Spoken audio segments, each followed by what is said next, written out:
What's up, bros? Me, the professor, and we're going to talk about some observations that I've made over the years. As you guys know, I've made some big mistakes in my life and paid for it dearly monetarily. In fact, I think that if you all understand that we have a thing that's called the Fourth Amendment right. Okay, I'm going to read it for you. Why don't we let's just do that. What is the Fourth Amendment right? According to U.S. courts, the Constitution, through the Fourth Amendment, protects people from unreasonable searches and seizures by the government.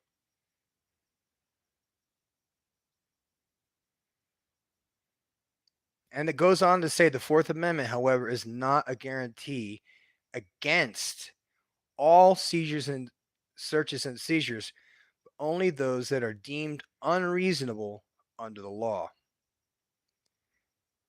Unreasonable under the law. So you could see there's a little bit of word salad there. There's a little bit of word salad because that's how this language, this is how this language is used. I hope you can hear me. All right. We have to orientate a couple of things here because I need to use the chalkboard here. Chalkboard for us old world guys. All right. So I'm from, just so you guys know, I am from the old world. I'm from the analog world that once existed where people were people and they did business face to face. Things were done the right way. People were done fairly, so as far as I know. And since then, every single thing I see as dramatic changes in the world have all been set up. All of this has been a setup. And as you saw in the thumbnail and you saw the title, is that there are some people who go from rags to riches in a short period of time, and it goes unchecked, it goes unlooked at.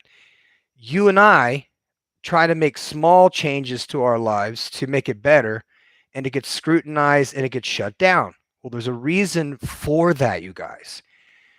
There is the I believe it's the Pareto principle. It's the 80-20 rule. And it basically says that you get 80%, there's only 20% of people who make 80% of the money. And there's also, there's a lot of that 80-20 principle goes around. It's basically like selected people out of a select population make up a 20% of 100 to make 80% of a certain value that is exponentially better than the average person. So that's the best way I could put it. I don't know how to put it any other way. So you've got NBA players, you've got IFBB bodybuilding people, and you've got NFL players. So what makes these people different than the average person sitting on the couch watching Netflix is that these people have two great big advantages. Cut all race aside. These are white, black, Mexican, because we've seen it all in all races, success points in all three of these areas: NBA, IFBB, and NFL. We'd say, oh, but Ronnie Coleman, blah, blah, blah. He was the 8-time Mr. Olympia. Ronnie Coleman was the greatest, coolest bodybuilder there was. But you got to realize that Ronnie, as cool as a dude as he was a puppet. Okay. He was a money maker, he was a cash cow for the Weeder Corporation. Okay. Joe Weeder, who was in charge of Weeder Corporation, who was in charge of IFBB, which is in charge of the Olympia. He made supplements during the 80s, weight gainers, things like that. And on the packaging, you'd see guys that were huge, and you'd open the magazines, and it would be half ads. When you'd open up the magazines, you'd see, drink this to get this big, and you'd see this IFBB Pro, and he'd be on the cover, and he'd say, "Yeah, this is my arm routine, and this is my protein, and this is what I take," and it'd all be bullshit. Because if you now, I know now that from the very first advertisement I saw of bodybuilding is that I was going to become a perpetual victim of fraud by the fitness industry for the rest of my life. That means that every time and I'm going all the way back to the 80s when Lou Ferrigno was the Hulk Hogan, was the Hulk, not Hulk Hogan. Hulk Hogan was another one. I could go to my grandmother's house at any time and say, Grandma, I would like a Hulkster shake. Because when I was a little boy, I got a VHS tape of Hulk Hogan, and it was an hour long tape, and I became a WWF wrestling fan. So when I saw those big guys, tell me indirectly, you see, guys, if you watch some of the old world stuff like analog tapes of WWE, or if you observed, this was a show. Every single thing in this world is a show. So why the hell not participate? WWF was scripted and everything was fake, but you know what the work was that was behind doing all the scripting and doing all the jumping around and the nutrition and the exercise? It's all to perpetuate a fraud. Every single thing that we think is real. I mean, we found out in the 90s, I think, that Hulk Hogan was using steroids, and we were in shock. Well, you were in shock. I wasn't. So WWF was a thing, and Hulkster was on a videotape, and he took a portion of time to describe what a protein shake was in the 1980s. Now, you guys have probably seen those old protein things where they put raw eggs in a fucking blender with a bunch, and that's not how you're supposed to drink protein shakes. It's not necessary and it's unsanitary, so it's not necessary. So Hulk Hogan would take strawberries, milk, a banana, and yogurt. And the cool thing was he said a frozen banana. And I'm a poor kid, so when you were able to get old bananas for like 5 cents, you would get, 20 pounds of bananas, peel them off, put them in the freezer. So every single day I was able to have bananas in my protein shake because I couldn't afford to buy bananas every day like you're supposed to. So I would buy the shitty old bananas nobody wanted, and they worked out just fine. So let's talk about the NBA. And I don't know anything about basketball, so I really can't talk about it. But I have friends who are rabid fans of the NBA. They know the players' names, they know the players' wives' names, they know the key, everything about them. And then you'll find a percentage of the NBA players who are bribed from the word go. I mean, the whole fraud is perpetuated from the beginning. Just like in the music industry, here's $1 million, here's a fancy car, here's a beautiful house, here's a bling bling watch. And these are not gifts. These are basically loans to these people so that they will perform. And like I said with Ronnie Coleman, he was amazing genetics. But like I said, every single thing about the bodybuilding industry is not healthy. Okay. It may have some great health benefits as far as aesthetics and athletics and let you, you know, feel great and look great all the time. But the drugs that are involved in professional level fucking sports, and having been there and competed to try to get there and to just know how dirty the sport is, opened me up to all the other sports to see how dirty they were. And they were just as fucking guilty. So I was like, well, we found out early on that wrestling is fake, but the wrestling production is real. The production, the scenarios, the backstories, all that stuff is fluff. But the actual physical wrestling of two people in a cage or in a ring or whatever is practiced over and over and over again. The acrobatics and so on, they're done with the, by the way, the wrestling ring itself, which if you've never wrestled before, once you get onto it, it is a trampoline that's super tight. And sometimes there's microphones that we put underneath that gives that real loud boom, and you can actually adjust the volume. But it has a thin like platform on it, and basically it's tight. It's so tight it looks like a regular floor, but you can actually jump and get some height on it. So if you guys didn't know that, that's also part of the illusion that wrestling is. And also the wrestling stomps and the hits and all that stuff. We'll do that another day. This is just the money aspect behind the things that we're being fed as real. It's all theater. Every single thing that we believe is real is theater, and only a small portion of the population of the world actually do anything. And those things that are done are copied and pasted.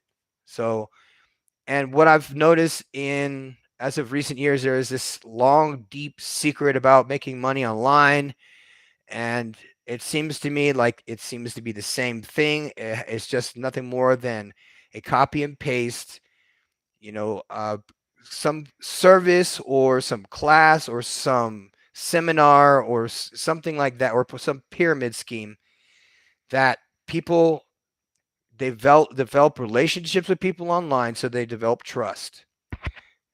Once they develop trust, they because they see the viewers see something in there that is valuable, and so they subscribe to it and they say, yes, I agree with this person is doing, I think that I could learn some from this person, and so I'm going to subscribe to their content, only to find that the content that they get, actually thing that they actually pay for, is an email copy and paste regurgitation of another program that's either Machiavellian in nature, which may be beneficial for some people.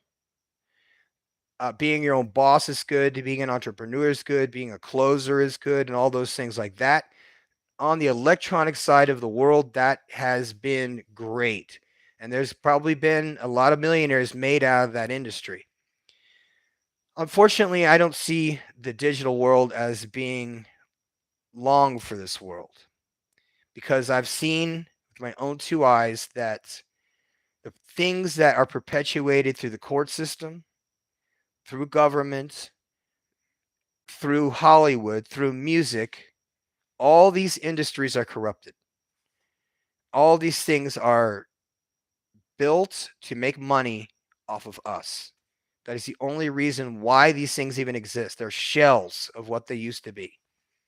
They're not made to, because now with AI and with, let's say, Pro Tools, I can sit here before you right now and make a song, tune my voice, change my appearance, go on YouTube, pay, let's say, $10,000 for advertisements, go viral, make money from monetization in a matter of days, and no one will ever know that this, what I just did right here with this fake song that I just made up from gibberish, the AI somehow scrambled into a catchy tune.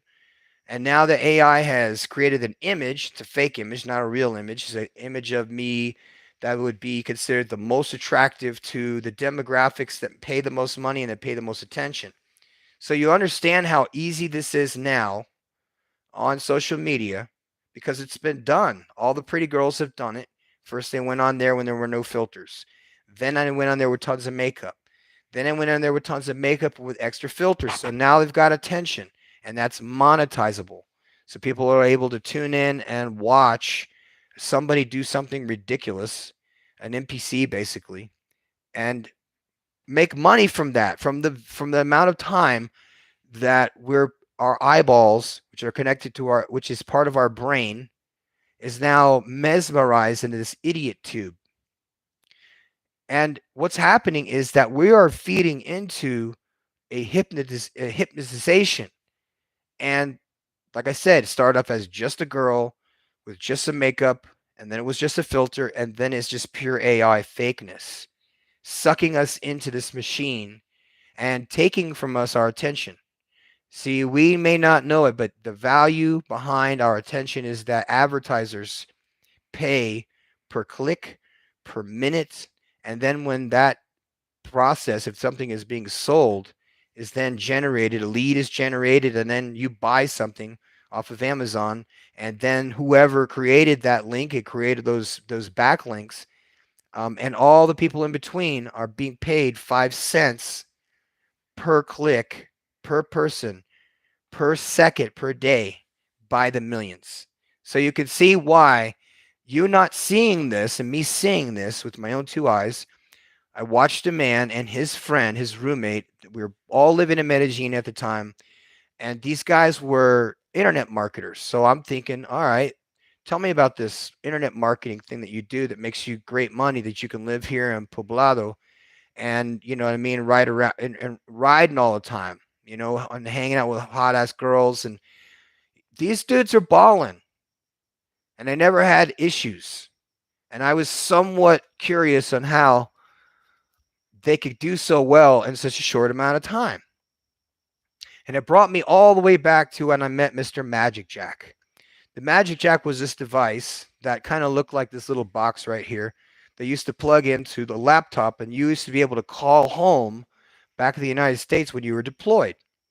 So all the soldiers were buying these Magic Jacks at the BX, PX, or whatever. And we were using them. We were calling the States for free. And it was like, yeah, I got this Magic Jack thing. And I literally just plugged this thing in my fucking computer. And it cost $60 and it lasts 5 years. And it gave me an 800 number, a regular number. So now you could call me and I could call you when I'm deployed. So if I'm overseas, you can call me for free and I could call you. And I was like, wow, this guy's going to make a fucking fortune. So I go to the West Palm Beach post office and I see these big carts, these giant rolling carts coming in, rolling into the post office. And I was like, God damn, who the fuck are these people? And the post office man said, those are all Magic Jacks. It's like, damn, they sell a lot of those. He goes, no, no, no, dude. Those are all returns. And I was like, really? It's that shit? He goes, I guess. I don't know, man. So having known the Stan Borislow was the inventor of the Magic Jack. Uh, I was with his nanny for a very long time. Poor thing. Poor girl.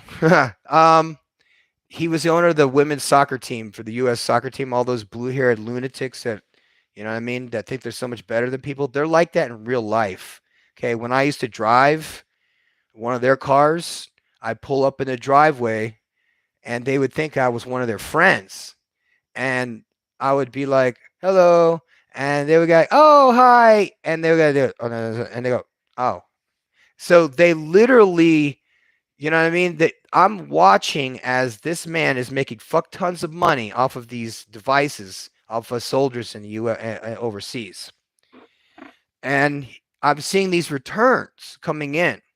So when I actually do buy a Magic Jack and I look at the terms and I see where the corporation is located in Israel, and then I see that it's sort of a pump and dump operation because it went public.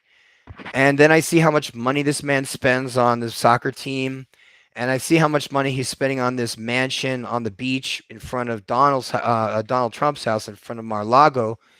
So I'm seeing this dude, and I can't understand this mentality. Like, how can this man, like, is he that rich? Then I come out find out the backstory of this guy. Turns out that when he was young, he was from New Jersey, some whatever. He was an ice cream man. So he was an ice cream man from New Jersey. And he saw this debutante girl at one of these, wealthy places. He had never gone to college. Didn't have any money. And he saw this girl and he went up to her. Well, she went up to him or something like that and said, I will marry you one day. So you see the confidence in this man already. Okay. And I'm going to get to this reason why in a second and how this all plays a part. So she meets this man. He is so confident, and he's an ice cream man. She is a debutante from a wealthy, wealthy family from New Jersey. They own the fucking everything has their name on it. And so he ends up dating her, takes a loan out from her, like his wife. He said, I have this idea and I want to do this thing. And if I have this money, I can make this in. I will promise you 50-50. I will give you half the money that we make for the rest of your life. So she says, okay. Her name's Shelly, by the way. She was a sweetheart. And she gave him the loan. He opened up the magic jack. It hit really, really big because it's an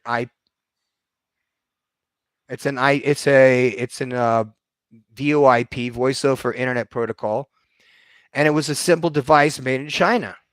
And it was publicly traded short thereafter, and they went from, I don't know, 0 cents and 0.02 cents a share to being like $16 a share, making everybody in the Borislow family and their friends and everybody else very wealthy very fast, because that's all Palm Beach money, you guys. So I worked for the people in Palm Beach. I hung around the people in Palm Beach. I hobnobbed with the people in Palm Beach. I worked with the big shots of Palm Beach, but never was Palm Beach because I just can't imagine walking around with no shoes on with all those scammers. So Palm Beach is an old money. It is an old money place, an old money as in like old Tartarian money. The Fords lived there. They had tons of gold in their house that was stolen, diamonds and pearls and rubies and treasures, basically, from the old world. So that told me from an early age that these people had money that were once in treasure chests. So that was a big eye opener for me because every country I've lived in, there is always a massive win for a big family. And their family's family always made money off of banks and always perpetuated these businesses that made their family's money and their name and their reputation carried on for centuries or for decades, for, you know, hundreds of years. So you'll understand that the Rockefellers are not who they were. Okay. The people who had money in the world were all had money in gold. And so they basically practiced, oh god, taxation, not taxation, but surety. It's where you charge interest on loans. So they have gold, they loan out money, people bring gold, they hold it for people, they make interest on people's money, they lend out money, and at the end of the day they have so much money at the end of 30 days in interest that it's actually just ridiculous how much is paid into a system. So I've discovered that the insurance companies and the banks, especially the insurance companies, are the ones perpetuating the greatest of all. And so, as a firefighter down here in Mexico, I see houses made out of concrete that don't catch fire. The only thing that catches fire is cheap ass plastics and furniture. But in general, houses down here do not burn. The roof's made out of cement, the walls are made out of cement. The worst thing that can happen is that the building itself heats up, blows a bunch of smoke out, traps a lot of heat. It's basically a big sauna. And when we come in with a fire hose, it becomes a big steam room. So the United States, however, builds things out of 2x4s, basically pine, the cheapest lumber possible, particle board. Everything is made out of resin. All the furniture that's made in China that's sent to the United States has resins now that are more flammable than the furniture that was made in the 1970s. So the furniture, the building materials, every single thing is cheap, easy to make, makes it look nice, but it's all dollhouse shit. And it's all made to burn.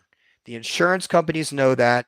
The homeowners associations, no, excuse me, home insurance companies for home ownership, property insurance, they all know that you're all fucked, that your building is fucked, that we couldn't get there fast enough to put it out to save anything in your house anyway. It's all ruined because once it has smoke on it, it's fucking cancerous. So you have to throw it in the trash. Basically, the house is ruined because all that shit that you guys make houses out of is drywall and fucking 2x4s. Stick. What the hell happened to the old world where everything was made out of concrete? Well, that doesn't generate money. If you don't have houses burned down, insurance companies are fucking useless. People can't go and buy a new house. The construction company can't come and knock the fucking thing down.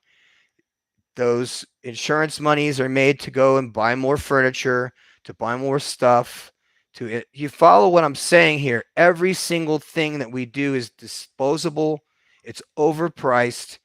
It has been lent to us. We have been put on a system of credit, to a system of people or things or something that exchanged gold for us.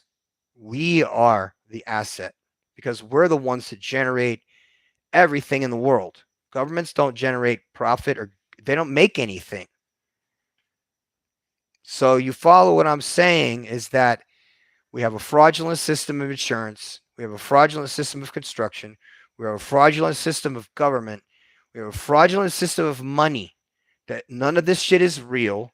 All this stuff has been made up and perpetuated by insurance companies to get us, because everything is a fraud. Every single industry. Even, I mean, come on, guys. Is it true or is it not true that the NFL has a script? And that script is, you do this and you get paid this. And if you don't do this, then you're not going to get paid this. Is it true that there may be Velcro on gloves? Is it true there may be some, trickery going on? Fuck if I know. I don't watch it. So, but you watch it and you buy the fucking bullshit that's behind it. You buy the tennis shoes, you buy the jerseys, you buy everything that they fucking sell, and it may be fake. So everything has been proven to be a theater at this point. I don't even want to get into judges, magistrates, and lawyers are just like casinos. You know that there is no winning against the house. Okay, it doesn't matter if you and the card dealer have an agreement. You're still going to lose. You might win half the time statistically, and if you are an advantage player and you know how to count cards, basic strategy and blackjack, you can get ahead. But for the most part, people are stupid. They go into the casino thinking, well, I'll be lucky today. I sure feel lucky today. That is not the feeling you get when you go into the court as a man, because you are 80% in the fucking wrong just by having a dick between your legs. So that is a setup. The other thing is that all the money in child support that we send in every month is put into a fund that is invested in, where money is generated, interest is occurred in micro investments over and over and over again over a short period of time, from the time that the deposit that we make is done until the mother receives the money. That money is used, invested, and that money goes into a fund that pays, check this out, pays the retirement fund for magistrates and judges. You can look this up. Okay, so magistrates and judges make money from perpetuating this bullshit family court system that we have, that is made to enforce men to pay in spite of their freedom, which makes no sense. If they're in jail, they can't pay child support, and to perpetuate, oh, that's right, because they make money in court, because they have to hire lawyers, number one. And most people can't afford lawyers. Could you afford a lawyer? When I was out there ripping and running, I couldn't afford a fucking lawyer. You follow me? I couldn't afford rehab if I was out there drugged up. I couldn't do that. I didn't have rich parents. You kidding me? So every single time I see something like this, it is middle class and lower class people being tricked into committing crimes to perpetuate these long games that the elites have. And they know what everything is going on. The reason why I read the Fourth Amendment is because when your Fourth Amendment rights are violated and they have illegally gone into your computer without your knowledge and read stuff about you without your knowledge, you might have family pictures on there, and they may be able to go on your computer, your Apple computer that's supposedly safe, and be able to go on there and just take any information they want. And then in the future, if you fuck up somehow, they have all this evidence against you. So I would rather live in such a way that none of that shit's possible. So therefore, there is no evidence to hide. There is no lies to be given, because once you fucked up like I have, and you've had to go to jail for dumb shit, and you've had to pay stuff, that crime only pays to a certain few, and I'm not one of them, so I know better. I'm not going to do stupid shit.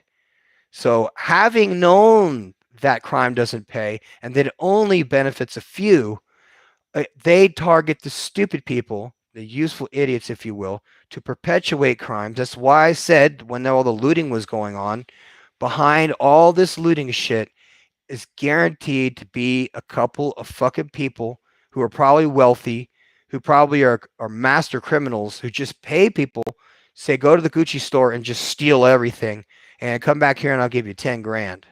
And those idiots will go down there, break the windows, terrify the fucking employees, steal the whole thing. The cops will do nothing. Why? Why should they? The insurance companies pay it out.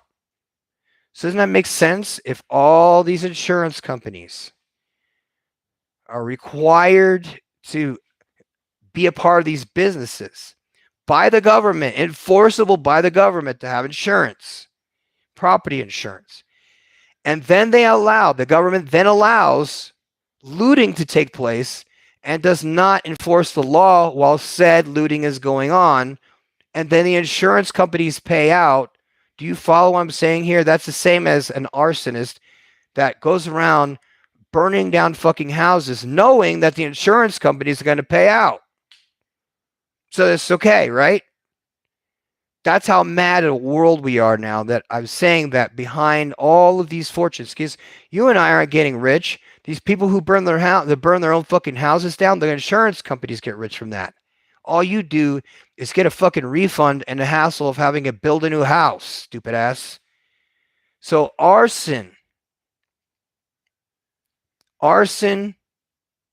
and retail theft. Okay, those two forms I think are the top two. As far as like arson, insurance company pays for a burnt down house. The fucking house is a tinderbox. It's made to burn down. Number two, you have unprotected assets of high value items. And then go and instigate people to go and steal the shit. So insurance company pays that back too. The only people who win in this shit is the insurance company. What about the terrified fucking employees that had guns to their head, had windows smashed in? How about those people? And that's the fucked up part. It's like people thought, well, we're getting back at people, not the people working there. Dude, those people are making 14 bucks an hour plus commission, and they have a draw. Okay, so you fucking see what I'm saying? Even they're getting fucked as they're getting fucked, and they're getting robbed. Now they're out of a job because the whole store is burned down. Retards. Yeah, I said it. And then, like I said, the perpetual cycle, even if they wanted people to be rehabilitated, they wouldn't. Jails are not made to rehabilitate people. Jails are made to torture people and make them go insane. That's what they're made for. Jails were privatized so that politicians can make money on the volume of criminals in the prison system. So it's in their best interest to allow criminals to break the laws. Because if they allow enough criminals to break the laws, then you'll have an additional number of stupid criminals and NPCs to join the other 80%. So you have 20% that were installed criminals who perpetuate more and more crimes. The 80% is the idiots, the useful idiots, who perpetuate crimes to copy the successful criminals who work for the elite. In order to get these dummy criminals to do dummy things, they have made weed legal. They have made dumbing us down and distracting us with free porno and online video games all of the time, 24 hours a day, in order to distract us, in order to give us ideas to think that we're superhuman in some fucking way, in order to hypnotize us, to drink alcohol to become invincible as we think, that when somebody looks at us sideways, we're ready to shoot the fucking people, to make us emotional, then add crack cocaine to the mix and the distribution of cocaine powdered cocaine to the white community to create superhuman people in the financial industry, steroids, in addition to that, to create physically impressive white people in order to go extra with the super brain that they were given, and then steroids to create a psychopathic nature that a lot of these elites have. So that the 80% is a weak, dumbed down version of NPCs that they could push into the jail system, to which the prison system makes an average of 50,000 US dollars per prisoner per year. So that's a cash cow. And they're printing out license plates and paying them 12 cents an hour because it's not really a prison system. It is another form of slavery. Because what they have done is poison the water, poison the food, poison the family, created a generation which I've localized and I have actually narrowed it down to a generation of psychopaths from the 1970s. In the 1970s, there was a generation of psychopaths, of serial killers. There were about 1,500 known serial killers in the United States in the 1970s. And most of them were normal dudes that out of nowhere started just killing people, and they were psychopathic killings. So they were sexually involved. They weren't just truckers too, but they were doctors, lawyers, basically just straight up killers. They suddenly got that way in the 1970s. They had a generation of children who today would be on average about 40 to 50 years old, right? These were Gen X kids that were latchkey kids that were neglected by their parents. They were left home alone. They were left to fend for themselves. And they became adults very quickly. And they became self sufficient. They were very hardened kids. They were subject to a lot of stuff. There were no safety warnings on anything. We did a lot of dumb shit. You know, I had a friend that tried to blow bubbles in a fucking bathtub with a hair dryer because, you know, the little writing on the sticker when you get the hair dryer, it's on the vent. So as you could see, I started to notice all these patterns, all these setups, and especially in real estate. Okay, the 2008, I was ready to retire in 2008, but I couldn't. And I went and I saw one of my friends. His name was Bo, and Bo had a grandfather was a very, very well-to-do businessman in Florida for very many years. And at the time, I was visiting from Germany, and I went to AA meetings a lot. And I used to go and speak, and I would go and I would be in awe of this one guy. He was an older guy, and he would tell me this story about him being dirt poor from Georgia, and he started to grow oranges, and he started putting them in pretty baskets, and he started making $1 million. And I was like, that's a real rags to riches story. And then I saw the rest of his family, which were also rags to riches fucking criminals.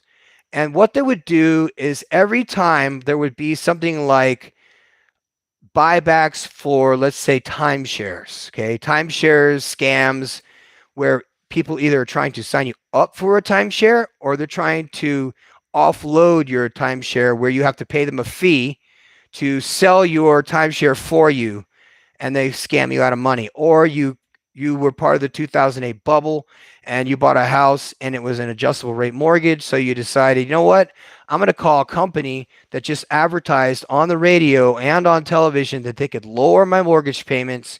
I'm behind on my mortgage. I could reset it back to zero. And that turned out to be legit. But at the same time, I exposed the whole world to what was happening to homeowners who were buying into fraudulent mortgages and refinance schemes. So during that time, I was meeting people that were from Boca Raton, Miami, Fort Lauderdale, West Palm Beach, Lake Worth, Boynton Beach. They were all getting rich at the same time. Guys that were like on Facebook that I knew were little scumbags from whatever butthole part of fucking rehab land that Delray Beach had to offer. And I would see them, next thing you know, they're wearing a Rolex. And I'm like, I got a few of those, but that one might be real. So when I see these dudes balling in real time, I'm like, okay, what's going on here? So I go and investigate, and I see that they have TV commercials going on 24 hours a day, loan modifications. The solution to your problem is calling this company, going to see this lawyer because there's always a lawyer behind it. And he was a lawyer, it was a real lawyer behind it all, which had a law office and it had books and it had like, receptionists and people walking around wearing suits. So you'd think, oh, that looks pretty legit. And you go up to this fancy office, like, whoa, this is going to be expensive. And they sit you down and they said, well, tell me your situation. So they automatically invite you into the session where it's only going to be this. And it is a pitch, the same pitches they use to modify people's mortgages to buy into a shitty mortgage are the same mortgage brokers that got out of the mortgage broker business and were modifying loans because they had all the jargon down. They could sit there and mesmerize you with five in the face and points and all this other shit and do a song and dance and then drive off in their Mercedes that they actually bought and paid for with money that they scammed out of you when they were doing mortgages to begin with, when they were getting 5 points per person. It's like making like $50,000 per sale and getting just a mortgage on some subprime bullshit for a house, the third house for some waitress working at Hooters. So you see what I'm saying, guys? This has been going on for a long time. And if the lawmakers weren't making money from this shit, they wouldn't allow it to happen because no one is going to allow that much fraudulent bullshit to go on. And it happened in the 80s when it was junk bonds, pump and dump, Enron. So it was all allowed to happen. So that shows me that there is a streak of evil that we're talking about here. And then when you and I, the people who are legit, who don't want to break the law, who do the right thing, want to try and get better, we get taxed out of this world or some emergency suddenly happens, which is why if this is a simulation, you can almost bet your watch that if you come into a little bit of extra money for some reason, there's going to be some emergency that you got to pay for. And it could be anything. Like my case, every month, I might have an extra $300 that I'm not spending on kids, on employees, on her, on me doing whatever. I buy stuff and I have like $300 left over at the end of the month. It's awesome. So I save that. I put that somewhere where I can't fuck with it. I don't touch it. And it makes a little bit of interest, which isn't bad. Now, I'm not going to become a millionaire with that, but I figured out a few things by watching these fraudsters, figured out what they do, and then see how they do it. What they do is they have the best production. If this whole world is a theater, then every house in the United States is basically a stage that is nothing more than sticks and flammable resin, in my opinion. It's made to burn. It's made to cause this in exchange of money. You see, once the insurance company pays out an insurance claim on a burnt down fucking house that was made to burn, it gets deposited into a bank. The bank at that moment, which knew that money was coming, has already loaned that money out 20 times over. And then, you see what I'm saying? So this whole scheme of shit is unsustainable. Now, they could call it capitalism, they can call it this, call it whatever. But I'm at the point right now where money is becoming annoying. All right, and having money is it's like, you mean you have to force somebody to live on this planet? You have to force somebody to pay for air. You pay for fucking water now. Back in the old days, water was free. Back in the old days, riding on the bus when it was yellow was free. But it wasn't ever really free. And my last point that I want to tell you about, and this is probably the biggest in your face fraud of fucking this whole like past couple years of madness. And that was when Bud Light decided to put whoever that guy was on the thing of that messed the whole company up. See, if you don't know that if you own a stock, you hope that the value of the stock will improve. I invest into a company that invests into tons of little companies. And if they're doing better, one's doing good, one's doing bad, it kind of balances itself out. I put it in there and I don't fuck with it. I just leave it in there because I'm not going to get rich from it. And maybe one day I might need a roof on my house, so I'll have an extra $300,000. of money that was made by leaving it the fuck alone and not touching it and buying stupid shit. Now, it's not great advice because you can obviously invest into a business or something that's whatever sustainable, but that is one of my 5 avenues that I say that everybody should have 5 streams of income because you can't just survive on your retirement. You can't just survive on your side gigs. You got to find 5 ways to make those gaps in the dollar go up or go down. And you need to do it honestly because it's so easy to see that all these fuck faces that do shit illegally get away with it. When you and I do stuff illegally, we get caught. So I learned this as a lesson as a young guy that if you want to be prosperous, you don't do illegal shit. I got caught doing illegal shit. I went to jail for doing illegal shit. So now I tell people who were my age at that time, hey, listen, there is fast money in doing bullshit and fuckery, but you're going to lose your reputation. I had a kid that worked for me. He was my assistant. And I said, listen, man, you probably got a good gig. You probably could sell shoes online because he was a sneakerhead and all this stuff. So I was like, maybe you could get like deals off this website and then sell them on eBay or whatever, one of these sneaker sites and make some good money. And he's like, yeah. This kid literally did the opposite of everything I told him. So you can't help everybody. He was one of these people that saw a guy like me who had taken 50 years of fucking of work and suffering and trials to learn the hard way when he could just skip the line and go steal from me or ask me for money and then never pay me back. So that's what most people do anyway in scumbag environments. So Bud Light did a thing that was called shorting the stock.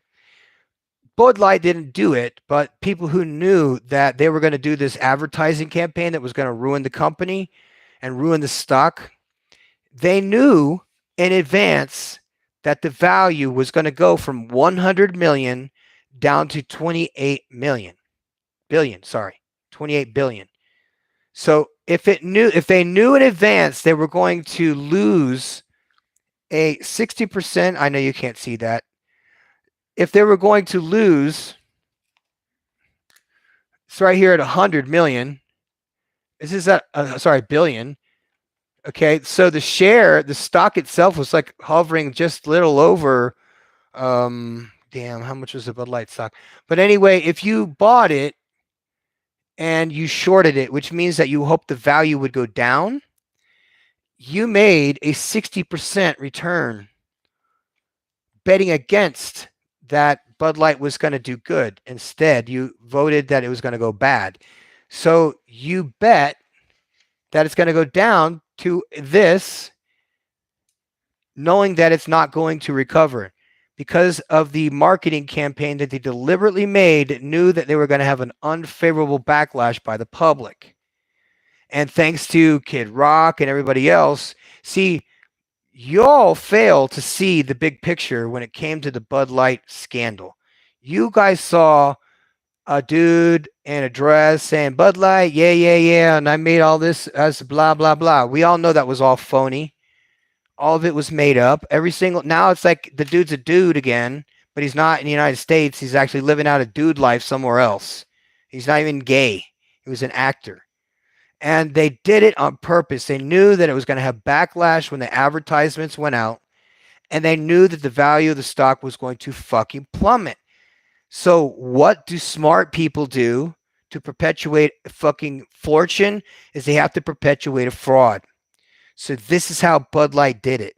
Bud Light sent out a memo to all of their billionaire friends, all of their billionaire investors, all of their family members of those billionaire investors. So we're looking at a very small percentage of that 20% of billionaires that's inside of that insider trading bullshit that all the criminals are involved with that get away with it legally. And this is how they do it because you can't actually prove in court that they made people sell their stocks. Like they made people sell their stocks because they didn't agree with the company. They knew in advance that once they had a spokesperson who was a guy dressed like a girl for a brand that is actually made for men and as degenerate gamblers, is that they knew that people like myself who own stocks would sell because the value was going to go to shit. But the ones who played their cards correctly knew that they were going to short the stock in advance. They already had a target number. They already knew what they were going to do in advance. So all this horse shit about, oh, Bud Light just changed. This motherfuckers, listen, they know their demographics. They're not stupid. They knew that their demographics are people who invest money into the stock market, who make money off of day trading, who make money off of small investments. So how is no one seeing this?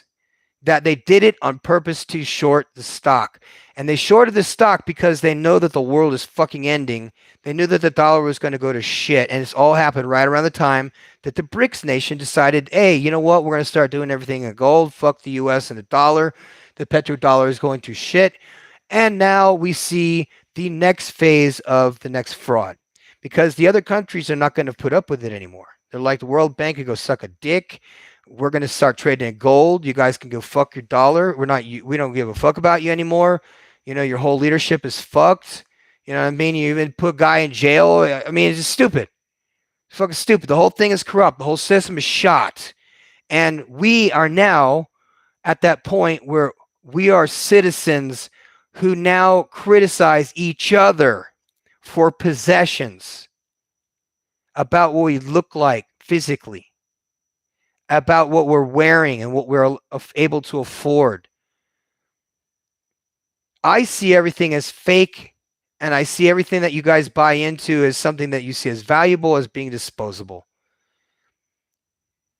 I see the value. I see that we have all have been ruled by the devil. We have been fooled and now ruled by the devil. The whole world is now ruled by the devil because we might not be gay and may not get along with that whole trans thing, but they got us by the balls financially because they know they can get to us if they affect our money or our fucking romances. And they have done now both. They have ruined the families. They've made girls not just hard to get, but fucking hard to want. And now they've incentivized divorcing us, thinking it's going to be better when they only know they see, oh, wait a minute, I had Chad and I had Tyrone when I was 20 years old.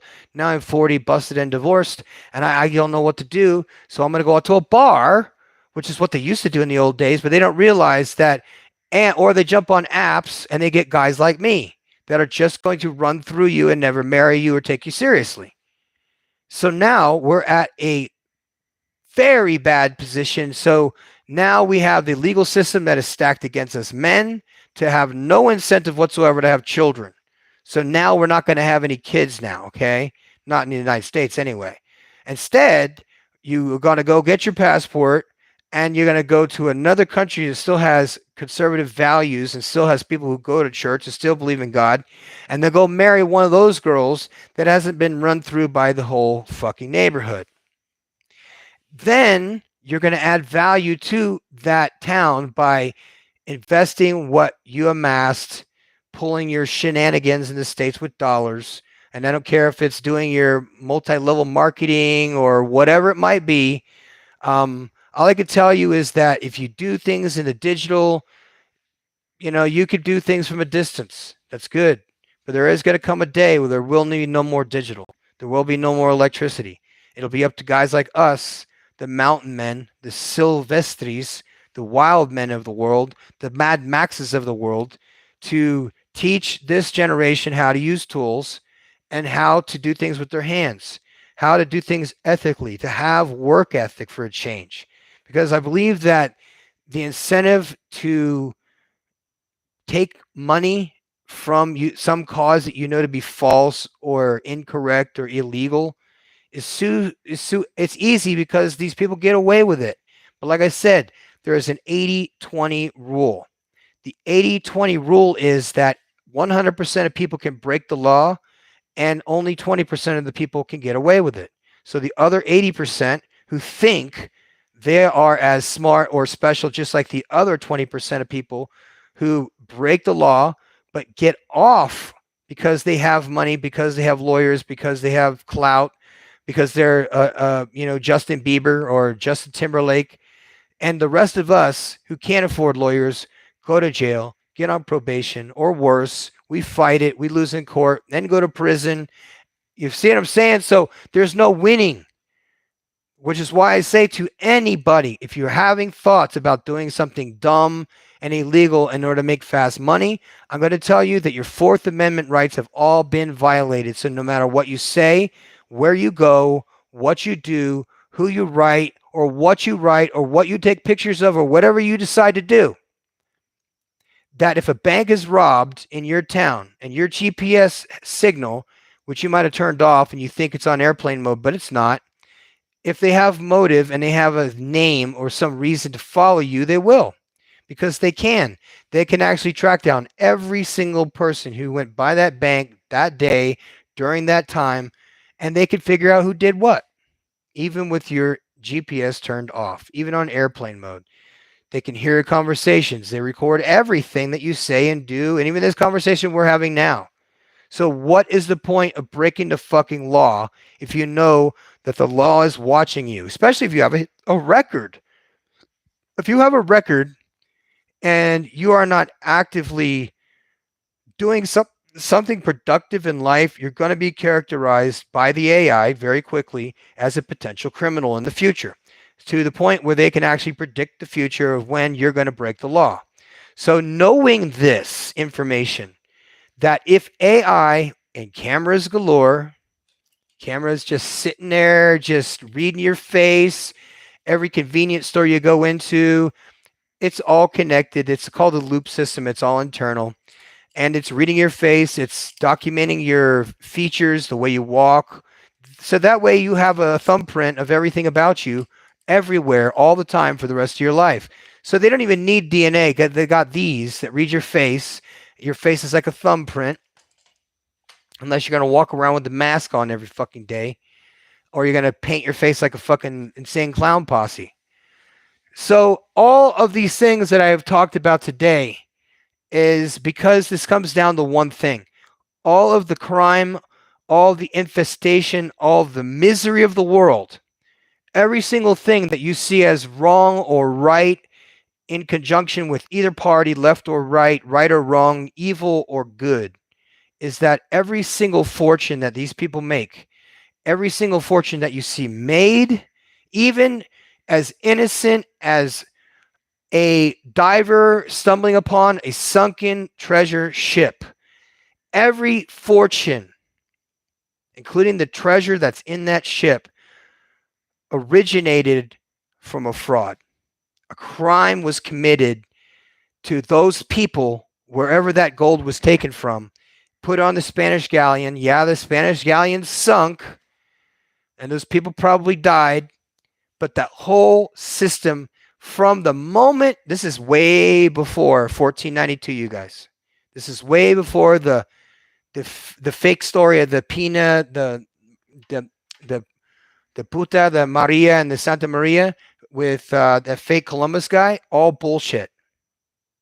All this story is bullshit. They were on a reconnaissance mission to identify structures that appear to be Roman structures, things like that, to go and identify the locations of these areas to get gold from these old buildings so that they could finance what we are experiencing now. Somebody in the United States took a gamble with us. These are unelected politicians. These are unelected people who control all the economies of the entire world. It's all from gold that was stolen. And it's all it's right under our feet. All of it's under our feet. It's right before our eyes. It's all written in Latin. It's all buried over. It's all been painted over. This whole history of what we have been told is bullshit. All the United States history. We're all sitting there thinking that there were fucking Indians and there was only like a handful of people, in the United States. There was nothing prior to that. There was ice ages and some cavemen prior to that. Only come to find out there are megalithic fucking structures in San Francisco before 1849 when the gold miners went there in the gold rush, and they're living in shacks. And yet they have these temples that are made with millions of bricks. So the gold miners are not just, degenerate gold miners going there to find their fortune down in the earth. They also have time and the architectural expertise and stoneworking ability to build a million brick castle out on the fucking water. And yet they're living in a log cabin in 1863. So what was the other thing? Oh, that during the same time, what was it? Illinois. Illinois had megalithic structures, and the president of the United States was born in a log cabin. Are you fucking serious? What was the population of Springfield, Illinois in 1860? What was the population of Springfield, Illinois in 1800? You're going to come to a massive surprise that there were only a few hundred people living in that area in that time. And you're going to tell me that over a million bricks, horse and buggy, dirt roads, by the way, mud covered Roman roads. So all those old pictures you see with the arcs covered up, it's all mud flooded. All right. So the roads are down there. They look like they do here in Mexico with all the rocks and shit. So that's real. They also had trains. They also had dirigibles, which are blimps. They had electric cars. There were a lot of things that have been invented in the 1860s that out of nowhere, we suddenly have a slew of new inventors who've never heard of before. And some of them are real. Some of them are legit. Some of them have been handed a script like the fucking NBA, like the fucking NFL, like IFBB, 8-time, Ronnie Coleman, 8-time Mr. Olympia. But in order for him to get to Mr. Olympia, he has to perpetuate basically a fraud by taking shit tons of steroids, eating, 8,500 calories a day, basically being a human guinea pig of human growth hormone and steroids, so that the cycle of seeing Mr. Olympia being as big as he is to sell more magazines for Joe Weider. Joe Weider now has 60% ad placement in all of his magazines. Now he has all the top bodybuilders in his magazines, hence perpetuating the fraud that if the 8-time Mr. Olympia Ronnie Coleman could get this big drinking this shit that's full of sugar and carbohydrates, then I'm going to buy that for $80. I'm going to drink it and I'm going to get this big. But they don't tell you is that you need 2,400 barrels of the shit per person per month. You need 1 barrel a month. It costs that much. And so he's sitting back in his office, which, by the way, if you look at the Weider Corporation logo, it's Joe Weider with his little stupid pencil mustache and his gay ass fucking San Francisco hair. And he's on the body of Robbie fucking Robinson. Okay? You guys know who Robbie Robinson is? He should have been Mr. Olympia 10 times over. But at the time, it was the 1970s and he was black. And Robbie Robinson was fucking unbelievable. His structure, all of his muscles, this shredded dude. He took Robbie Robinson's head off and put his head and made that the bronze statue for the fucking Mr. Olympia. That's you guys have seen the gold medal that I got from the Olympia I won from in Colombia or Ecuador. And that is the same body. And you look at it, it is literally Robbie Robinson's body. So this dickhead took Robbie Robinson's body and put Joe Weider's head on it so that he could perpetuate this bullshit fraud. Because a lot of the kids that grew up thinking, oh, if I drink this protein shake, I'm going to get this big. They don't know they're all taking steroids. So you see the fortune that is made, and see, bodybuilders back in the 80s got paid in Corvettes and Porsches and free food and memberships and a mansion to live in, just like any prostitute. And if you bet into this stuff and you said, oh, you know what, I'm going to sit out here and I'm going to shoot 30,000 baskets until I'm as good as Michael Jordan, is unaware that you can do all these fucking fancy moves when you're boxing in class, but when it comes to throwing down, all that shit goes out the fucking window until you become a pro. So you see that small percentage of people, like I said, criminal activity doesn't fucking pay, but it does only pay to people who are in that small percentage of fucking people. And you're not in it. I'm not in it. That's why anytime I ever broke the law, I always got caught. Why? Because that's not the game that I was put into. Okay. I was not designed, decorated, installed, programmed to be a fucking thief. It's just not in my DNA. And now I see that the programming is in turn done to fucking me because I don't steal. Instead, other motherfuckers see that I'm a decent person and that I do things for people and I'm successful and I'm prosperous because of the good things I do. And it's not because of a fucking shit show fortune that you might have stolen from me or from someone else. So I have a little bit of resentment towards thieves. You know what I mean? Because now I see why they do it. I see how they do it. I see when they do it. And I see how frequently they do it. And yet I see a system that has been built around the criminal system so that only 20% of criminals are allowed to get away with it. And the other 80% are fooled into believing that they can also too get away with it because the 20% are basically fucking decoys. So you follow what I'm saying, guys? Decoys, which is why you are allowed to, some motherfuckers mailing fentanyl into fucking USPS mail from China or some shit. They allow that to go through. Why? Because the only 1% of all the packages coming into the United States are checked. You try and send a bottle of Tylenol PM or cold medicine through the mail and send it to Mexico or to Colombia or to Panama, they're going to fucking fuck you. They're going to hold it.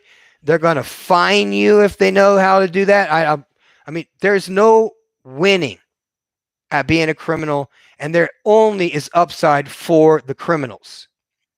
So, you see what I'm saying here, guys? Is that it's rigged for the other percentage of people to fill the jails to, and they figured out a system. They figured out a way, and that's how I found this shit out. I said, why is it that the United States is the only mail system that people have been able to mail steroids, fentanyl, guns or pieces of guns or rocket, I don't know, make shit up through the mail system and get away with it because they allow it to happen. I know because I was able to read a whole thread of a conversation of a private team who was investigating somebody. It was saying something about the business and saying how many shipments of this that they had out. And I was going, damn, these people have been invading this guy's privacy, breaking the law, Fourth Amendment rights, all this time. So what it was is that I was using a pen testing program in order to pen test my own computer to see if there was any viruses or if somebody was on it. And sure enough, there was a whole team of fucking people in these computers having a conversation about me and my girlfriend at the time. Called her Pitter Patter and they called me Thumper. And I'm like, wow, there is actually somebody reading my fucking emails right now on an Apple computer. So it just told me right there, nothing is safe, nothing is hack proofable or anything, because everything at this point past the analog age is being monitored 24 hours a day, 7 days a week. What we say, what we write, it's all flagged. Doesn't matter if you wrote a text message to your girlfriend and you wrote in, I don't want to watch, wrestling on TNT. Okay, so that would be TNT would be a flag word. So automatically your phone would pop up as somebody being dealing with fucking explosives. So you consider that this is an algorithm that has literally taken over the bloodstream of human beings. So there's no way to hide anything anymore. There is no way to delete anything anymore. The only way is not to play this game. Because it has been and always will be about money. I just told you who the people were behind this criminal fucking enterprise shit and why they do it and then why they allow it to happen. Right now, we're all being shot. Firefighters are being killed here in Mexico from a fucking distance by the cartel. Okay? And the cartel is shooting ambulance drivers and setting that shit on fire. So it's a lot of shit. I mean, here on the corner, we had voting. And there were people here who tried to set the voting ballots on fire, the voting boxes. And I was like, dude, this is crazy. I've never seen such a thing in my life. It's so blatant. It's so in your face. None of these people will be charged. Nobody will be chased. This ain't the 1970s. This ain't the 80s anymore. All right? They've already got us. All right? There's no and it's like cop chases anymore. None of that shit is even necessary anymore. All of that is a waste of resources. Every single thing. They don't even need to go on a patrols anymore because on every single street there are a minimum of 5 cameras. So there is no privacy anymore, and you all bought into it, hook, line, and sinker. But I did too because I think security cameras are important to maintain security.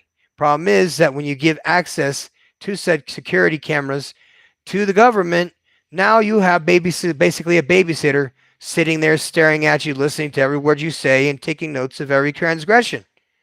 We're just waiting for you to fuck up, and then they go, "Oh, wait a minute! Back in 2014, didn't you say this bullshit about Barack Obama?" And then they put you in jail forever, because that's how they used to do shit in Eastern Europe and during the Cold War. 30% of the whole population was a spy for the government. And if you were a spy for the government, you got more rations of food. See? The more food people are offered, the more loyal they're going to be. This is why it's practically impossible to find guys like myself who are volunteers. And the only payout is seeing kids grow up to be normal kids. Well, I don't know what normal is anymore, but at least they have some sense of what it's like to be a man, some masculine traits, learn how to use tools and do things. And that right there is worth it to me. I don't give a fuck how much money you put into a business that might have great returns and all this stuff. And if it perpetuates a fraud, it all ends bad. You don't get returns on investment. I say screw money, invest into kids. Invest time into teaching kids how to say yes, sir, and no, sir, how to stand in attention, how to be somewhat disciplined. Take them to the gym with you or teach them how to exercise, teach them to box, teach them jiu-jitsu. There is your 4x return. That's what you want. Fuck money. Money causes envy. Envy, you follow me, causes gunshots. And I'm not leaving this world because of some bullshit that's a fiat currency. It's not worth anything anyway. It's not worth gold. But working with kids or working with some goal or some purpose in life that where you bring the value first, that's worth investing in. I hope this helps you out as far as understanding that behind every fortune there is a crime. And if you just want to be involved in all that horseshit, then great. If you want to be involved in something that God can get behind, then do this. Start by telling the truth. That's all you got to do. Just start not lying to anybody ever. And your light will so shine before men, they will see the goodness of God in you. So you have to really allow yourself to be vulnerable in that manner. That's like, I'm going to tell the truth. And I know it's not going to make people feel good because everybody's used to lying, but we're in a world controlled by the devil, and telling the truth is shocking. So always tell the truth and don't lie. I'm the professor. I hope this helped you, and I'm out, you guys.